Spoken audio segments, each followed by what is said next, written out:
Bonjour frères et sœurs, fidèles du Seigneur, nous clôturons notre semaine de méditation en ce vendredi 26 mars avec l'Évangile selon Saint Jean au chapitre 10, les versets 31 à 42.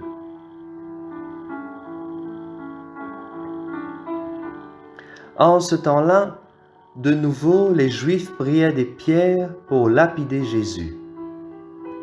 Celui-ci reprit la parole. « J'ai multiplié sous vos yeux les œuvres bonnes qui viennent du Père. Pour laquelle de ces œuvres voulez-vous me lapider ?» Ils lui répondirent, « Ce n'est pas pour une œuvre bonne que nous voulons te lapider, mais c'est pour un blasphème.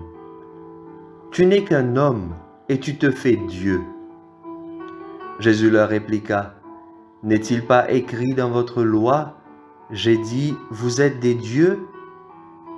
Elle les appelle donc des dieux, ceux à qui la parole de Dieu s'adressait. Et l'Écriture ne peut pas être abolie. Or, celui que le Père a consacré et envoyé dans le monde, vous lui dites, tu blasphèmes, parce que j'ai dit, je suis le Fils de Dieu. Si je ne fais pas les œuvres de mon Père, continuez à ne pas me croire. Mais si je les fais, même si vous ne me croyez pas, croyez les œuvres. Ainsi vous reconnaîtrez, et de plus en plus, que le Père est en moi, et moi dans le Père. Eux cherchaient de nouveau à l'arrêter, mais il échappa à leurs mains. Il repartit de l'autre côté du Jourdain, à l'endroit où, au début, Jean baptisait, et il y demeura. Beaucoup vinrent à lui en déclarant, « Jean n'a pas accompli de signe, mais tout ce que Jean a dit de celui-ci était vrai. » Et là, beaucoup crurent en lui. Acclamons la parole de Dieu.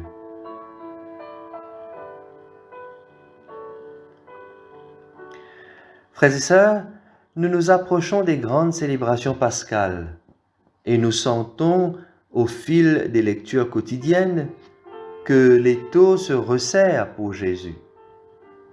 Encore une fois, les Juifs veulent le lapider.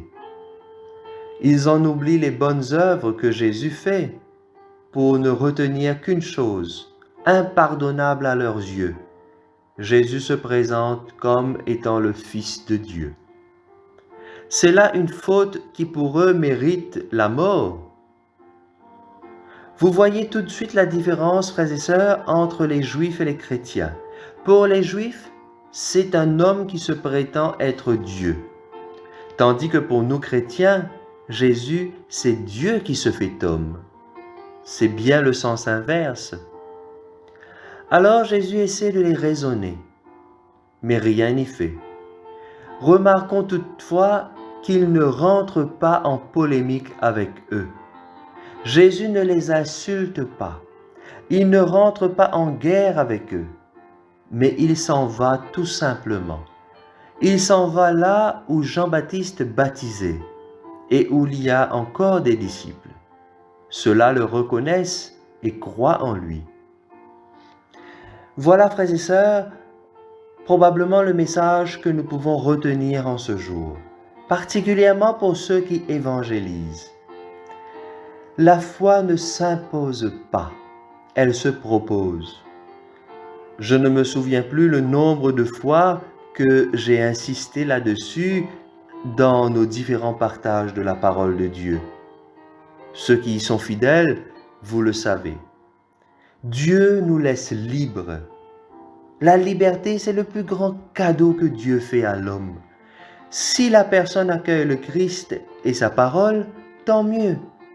Si la personne refuse, il faut la laisser à sa liberté. Dieu saura bien trouver un autre chemin, une autre occasion.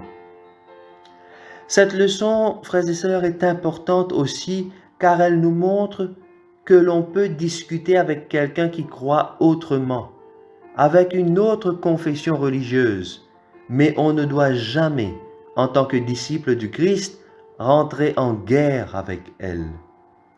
Et lorsque l'on voit que la discussion est stérile, que la discussion ne porte pas de fruits, que la personne n'est pas réceptive, alors il faut garder l'amitié humaine. Se retirer peut-être pour aller évangéliser là où d'autres seront plus réceptifs. Vous savez, je vois certains catholiques parfois qui tentent d'imiter nos frères et sœurs des autres mouvements religieux, des sectes, en faisant du prosélytisme. Non, chers amis, il ne s'agit pas d'aller imposer votre foi ou votre religion au monde. Il s'agit plutôt de témoigner. Et ce témoignage se fait par la parole, mais encore plus par les actes de bonté, de bienveillance et de charité. Jésus le dit lui-même dans l'évangile de ce jour. Si vous ne croyez pas en moi, croyez au moins dans les œuvres. Il en va de même dans nos familles, dans nos relations amicales ou professionnelles.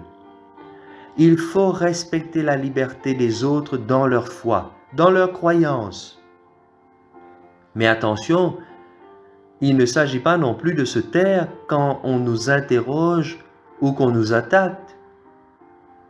Sans pour autant entrer en guerre, chacun doit être en mesure de rendre compte de sa foi, comme nous le dit l'apôtre Pierre dans sa première lettre. Soyez toujours prêts à vous défendre avec douceur et respect devant quiconque vous demande raison de l'espérance qui est en vous, de votre foi. Alors que nous nous apprêtons, frères et sœurs, à commencer notre semaine sainte, puissions-nous regarder et contempler Jésus dans la manière dont il témoigne de sa vie, à travers ses actes, à travers ses paroles. Amen. Je vous souhaite à vous tous, frères et sœurs, un bon week-end, bon dimanche des Rameaux, et nous nous retrouverons lundi. Frère Patrick Pelidor, Saint-Jean.